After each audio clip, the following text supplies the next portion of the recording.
जय हिंद। आज के इस वीडियो में हम सी-टेट, यूपी-टेट और अन्य सभी राज्यों के टेट में पूछे गए हिंदी वर्णमाला के प्रीवियस ईयर क्वेश्चंस को डिस्कस करेंगे। ये वर्णमाला का पार्ट 2 है। अगर अभी तक आपने पार्ट 1 नहीं देखा है तो जाके ज़रूर देखिएगा, आपको बहुत ही ज़्यादा टेट के एग्ज़ाम में हेल्प मिलेगी। ठीक है, तो हमारा पहला क्वेश्चन है, इनमें से कौन सा शब्द शब्दकोश में सबसे पहले आएगा।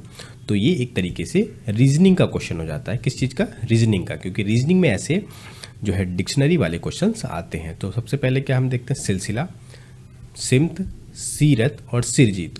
तो अब देखिए सबसे पहले जो है शब्दकोश के हिसाब से कौन सा शब्द सबसे पहले आएगा। तो साप सब में है, सा सब में है, सा सब में है, तो सा को हम काट देते हैं। ठीक है, उसके बाद अब का से ज्ञा तक में देख लें तो सबसे पहले क्या आता है, सबसे पहले आता है माँ। प फ ब भ म या रा ला वा। तो रा और ला से पहले क्या आएगा, माँ आएगा। तो ये जो है डिक्शनरी के हिसाब से सबसे पहले आएगा शब्दकोश के अंदर। कौन सा? सिमत। ये सी-टेट 2020 में पूछा गया क्वेश्चन है। ठीक है, तो चलिए नेक्स्ट देख लेते हैं। तो नेक्स्ट है तालव्य व्यंजन कौन कौन से हैं। तो तालव्य व्यंजन कौन कौन से हैं? जो तालु की सहायता से, तालु के स्पर्श से बोले जाते हैं, उन्हें क्या कहा जाता है? तालव्य व्यंजन कहा जाता है। तो तालव्य व्यंजन कौन कौन से हैं? च, छ, ज, झ और इया। ये कौन कौन से होते हैं? ये हैं तालव्य व्यंजन। कौन से हैं? तालव्य व्यंजन। और अगर मूर्धन की बात करते तो मूर्धा से कौन कौन से बोले जाते हैं? ये बोले जाते हैं मूर्धा से। कौन कौन से? ट, ठ, ड, ढ, ये बोले जाते हैं मूर्धा से। अगर दंत की बात कर लें तो ये बोले जाते हैं दंत से। त, थ, द, ध, न, इनका उच्चारण स्थान क्या है? दंत है। और अगर प, फ, ब, भ ये है, ये ओष्ठ व्यंजन है। कौन से हैं ये? ओष्ठ व्यंजन है। तो चलिए आगे देख लेते हैं। नेक्स्ट है या, र, ला, वा किस प्रकार के व्यंजन है। तो या, र, ला, वा किस प्रकार के व्यंजन है? या, र, ला, वा ये अंत्यस्थ व्यंजन है। कौन कौन से हैं? ये अंत्यस्थ व्यंजन है, या, र, ला, वा। ऊष्म व्यंजन कौन कौन से होते हैं? जिसमें अधिक ऊष्मा का प्रयोग किया जाता है उन्हें ऊष्म व्यंजन कहते हैं। ठीक है, स्पर्श व्यंजन कौन कौन से होते हैं? जो वर्णमाला के 25 अक्षर जो है वो कौन से होते हैं? वो स्पर्श व्यंजन होते हैं। ठीक है, तो चलिए आगे चलते हैं। नेक्स्ट है किस शब्द में ए जो है बड़ा ए स्वर नहीं है। ये वाला स्वर नहीं है। अब किस शब्द में ये स्वर नहीं है? तो ये वैदिक, वैदिक में बड़ा ए है तो ये है। ठीक है, पैतृक, पैतृक में बड़ा ए है तो ये भी है।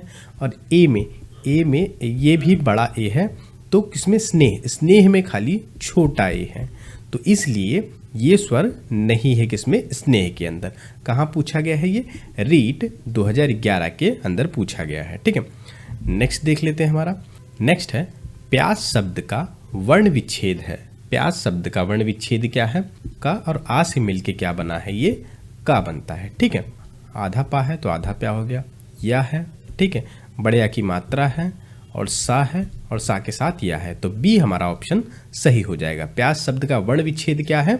ये जो है हमारा बी ऑप्शन, ये सही हो जाएगा। रीट 2011 में पूछा गया है। ठीक है, नेक्स्ट देख लेते हैं। निम्न में से अयोगवाह है। निम्न में से अयोगवाह है। तो अयोगवाह कौन कौन से होते हैं? वे होते हैं अयोगवाह जो ना तो जिनकी गणना जो है स्वर में की जाती है, ना ही उनको व्यंजन के अंदर काउंट किया जाता है। तो वो कौन कौन से होते हैं? वो अयोगवाह होते हैं। कौन कौन से? 2 अयोगवाह होते हैं। पहला होता है अंग जिसे हम अनुस्वार कहते हैं, और दूसरा होता है आ जिसे हम विसर्ग कहते हैं। तो सी हमारा राइट आंसर हो जाएगा। ये टेट 2015 में पूछा गया क्वेश्चन है। ठीक है, नेक्स्ट देख लेते हैं। नेक्स्ट है संयुक्त व्यंजन 6 की ध्वनियाँ हैं। तो संयुक्त व्यंजन होते कौन से हैं? जब 2 अक्षरों से या कह लें 2 व्यंजनों से मिल के बनने वाले अक्षर को हम क्या कहते हैं? संयुक्त व्यंजन कहते हैं। जैसे छा किससे बनता है? छा बनता है का प्लस सा से मिलके क्या बनता है? छा बनता है। ठीक है, त्रा किससे बनता है? त्रा बनता है ता प्लस रा से मिलके त्रा बनता है। और ज्ञा या फिर ज्या जिसे कहते हैं, ये किससे मिलके बनता है? ये बनता है जा प्लस इया से मिलके बनता है ज्ञा। ठीक है, और अगर हम बात कर लें श्रा, श्रा बनता है श प्लस रा से मिलके बनता है श्रा। और ये चारों के चारों कौन से व्यंजन होते हैं? इन्हें कहा जाता है संयुक्त व्यंजन संयुक्त, क्योंकि ये जो है दो व्यंजनों के साथ मिलके बनते हैं, इसलिए इन्हें क्या कहा जाता है, संयुक्त व्यंजन। तो इसका हमारा राइट आंसर क्या हो जाएगा, ए हमारा इसका राइट आंसर हो जाएगा क धन अ धन श। ठीक है, नेक्स्ट देख लेते हैं। निम्न में से दंतव्य वर्ण है। दंतव्य वर्ण कौन कौन से होते हैं, जिनका उच्चारण करते समय जीभ का स्पर्श दांत से होता है, उन्हें क्या कहा जाता है, उन्हें दंतव्य व्यंजन कहते हैं। तो इनमें से ता पूरा का पूरा ता वर्ण जो है वो क्या है, दंतव्य है। ठीक है, तो ता हमारा क्या हो जाएगा, राइट आंसर। ये कहाँ, हरियाणा टेट में पूछा गया, कब, 2011 के अंदर। ठीक है, नेक्स्ट है हमारा नेक्स्ट क्वेश्चन है, शब्दकोश में पहले आने वाला शब्द कौन सा है। तो शब्दकोश में सबसे पहले तो वाह, सब में वाह है तो वाह को छोड़ देते हैं। लेकिन शब्दकोश में अगर बात कर लें तो सबसे पहले स्वर की गिनती होती है, उसके बाद क्या देखा जाता है, व्यंजन देखा जाता है। ठीक है, तो ये जो है हमारा राइट आंसर हो जाएगा, ये ए हमारा राइट आंसर हो जाएगा। ठीक है, नेक्स्ट है वाह का उच्चारण स्थान क्या है। तो वाह का उच्चारण स्थान क्या है, तो राइट आंसर हमारा क्या हो जाएगा, दंतोष्ठ वाह। जब भी हम वाह का उच्चारण करते हैं तो हमारा स्पर्श जो है क्या, दांत से होता है, तो क्या हो गया, दंत और ओष्ठ, दांत और ओष्ठ को मिलके तो ये क्या हो जाएगा, दंतोष्ठ हो जाएगा। कहाँ पूछा गया है, यूपी टेट 2000 जो कि कैंसिल हुआ था एग्जाम, उसमें पूछा गया है। तो अगर हम बात कर लें कंठ से बोले जाने वाले शब्द कौन कौन से हैं, वो है छोटा आ, बड़ा आ और पूरा का वर्ग। पूरा का वर्ग कहाँ से बोला जाता है, कंठ से बोला जाता है। और हा और विसर्ग, हा और विसर्ग, ये सभी के सभी कहाँ से बोले जाते हैं, कंठ से बोले जाते हैं। और हम तालु की बात कर लें तो तालु से बोले जाने वाले कौन कौन से शब्द हैं, सबसे पहले पूरा का पूरा चा वर्ग कहाँ से बोला जाता है, तालु से बोला जाता है। उसके बाद छोटी ई और बड़ी ई तालु से बोली जाती है। और या और ये शा, ये सभी कहाँ से बोले जाते हैं, तालु से बोले जाते हैं। आगे बात कर लें अगर हम दंत की बात कर लें तो दंत से बोले जाने वाले हैं पूरा का पूरा ता वर्ग। पूरे के पूरे ता वर्ग का जो है उच्चारण स्थान क्या है, वो है दंत। और अगर बात कर लें ला और सा, इनका भी उच्चारण स्थान क्या है, दंत है। और अगर हम बात कर लें मूर्धा की तो मूर्धा से बोले जाने वाले हैं पूरा का पूरा टा वर्ग का उच्चारण स्थान क्या है, पूरे के पूरे टा वर्ग का उच्चारण स्थान है मूर्धा। और उसके साथ रा और ये श, रा और शा का उच्चारण स्थान क्या है, ये है मूर्धा। ठीक है, और अगर हम ओष्ठ की बात कर लें, किसकी, ओष्ठ की, तो ओष्ठ से बोले जाने वाले हैं छोटा ऊ, बड़ा ऊ और पूरा का पूरा पा वर्ग जो है वो ओष्ठ से बोला जाता है, या ओष्ठ की सहायता से, या कह लें उसका उच्चारण स्थान क्या है, ओष्ठ है। ठीक है, और अगर हम नासिक की बात कर लें या नासिका की, नासिका से बोलने जाने वाले कौन कौन से अक्षर हैं, सारे के सारे पंचमाक्षर, 25 के 25 स्पर्श व्यंजन में जो पंचमाक्षर हैं, जैसे कि अंगा, इया, ठीक है, उसके बाद ना, अणा और मा, ये पांचों के पांचों पंचमाक्षर क्या है, ये इनका उच्चारण स्थान है नासिका।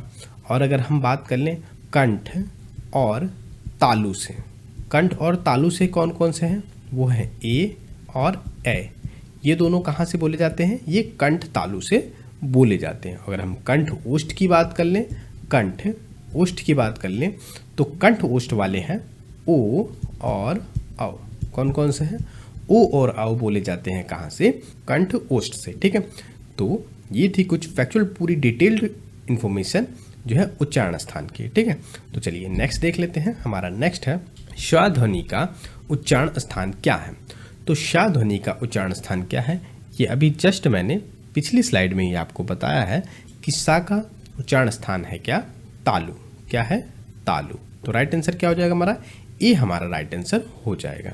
ठीक है, नेक्स्ट देख लेते हैं। नेक्स्ट है अंगा का उच्चारण स्थान क्या है। अंगा का उच्चारण स्थान क्या है, तो ये भी मैंने भी जस्ट पहले बताया है। तो ये क्या है, नासिका है या नासिक्य है। इसका कब पूछा गया है, टेट 2022 के अंदर पूछा गया है। नेक्स्ट देख लेते हैं, वे शब्द जिन्हें हम लेखन तथा वाचन में प्रयोग करते हैं वे क्या कहलाते हैं।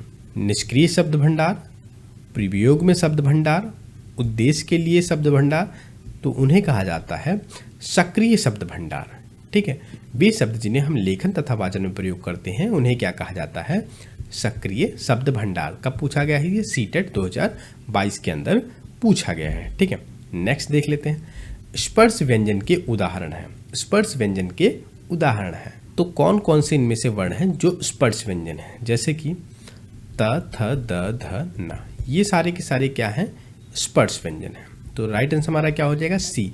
स्पर्श व्यंजन कितने होते हैं? 25 होते हैं स्पर्श व्यंजन होते हैं, जिसमें पूरा क वर्ग आ जाता है, ठीक है, पूरा चा वर्ग, ता वर्ग, टा वर्ग और पा वर्ग।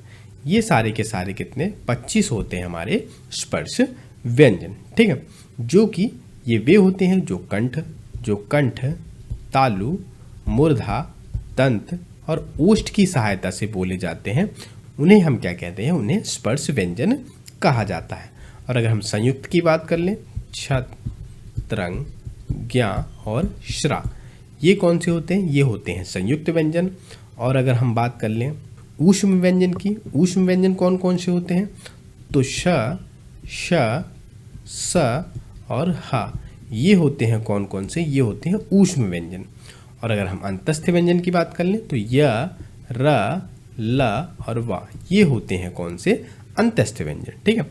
आगे चलते हैं, नेक्स्ट क्वेश्चन है, एक शब्दकोश में इनमें से कौन सा शब्द पहले आएगा? इन सभी पांचों शब्द में से सबसे पहले कौन सा शब्द आएगा? ये सीटेट में पूछा गया है। तो सबसे पहले कौन सा शब्द आएगा? कंटक शब्द आएगा, ठीक है। शब्दकोश के अंदर सबसे पहले क्या आता है? स्वर आता है। उसके बाद क्या गिना जाता है? व्यंजन गिना जाता है। लेकिन अंग जो है अनुस्वार और विसर्ग, ये तो इनकी गणना ना तो स्वर में की जाती है ना ही व्यंजन में की जाती है, लेकिन फिर भी इनको जो है स्वर के बाद ही इनका प्रयोग किया जाता है। तो इसलिए शब्दकोश में सबसे पहले क्या है? अनुस्वार है, तो इसलिए इसे कंटक हो जाएगा। और कंटक के बाद क्या आएगा? कतरा आएगा, कमतर आएगा, कमतर के बाद आएगा काढ़ना, ठीक है। ये सबसे लास्ट में आएगा। ये थे हमारे आज के मोस्ट इंपॉर्टेंट PYQ, जो कि आपके आने वाले सीटेट, यूपीटेट तथा अन्य सभी एग्जाम्स के लिए बहुत ही ज़्यादा इंपॉर्टेंट होने वाले हैं। ये वर्णमाला का दूसरा पार्ट था, और नेक्स्ट पार्ट वर्णमाला के तीसरे पार्ट के लिए जो है वीडियो को लाइक और सब्सक्राइब जरूर कर लेना। तब तक के लिए जय हिंद, जय भारत।